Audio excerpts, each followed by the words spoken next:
பெரியப்பா வந்து ஒரு கருவேப்பிலையில் ஒரு எண்ணெய் செய்கிறாங்க முடி பெருசாக வளர்றதுக்காண்டி. இங்கே பாருங்க, இங்கே பாருங்க கருவேப்பிலையை எண்ணெயெல்லாம் போட்டு மிளகெல்லாம் போட்டு செய்கிறாங்க. அதுவும் இல்லாமல் இதுதான் கனிஷ்கா. ஹாய் சொல்லுங்க கனிஷ்கா.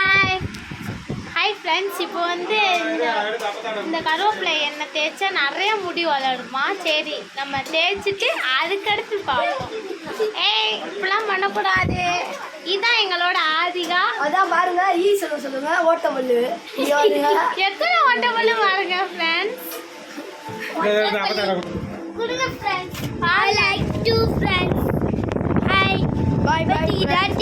அடுத்த எபிசோட்ல பார்க்கலாம். பாய். அடுத்த டான்ஸ்ல பார்க்கலாம். பை. நன்றி. நன்றி. இப்பெல்லாம்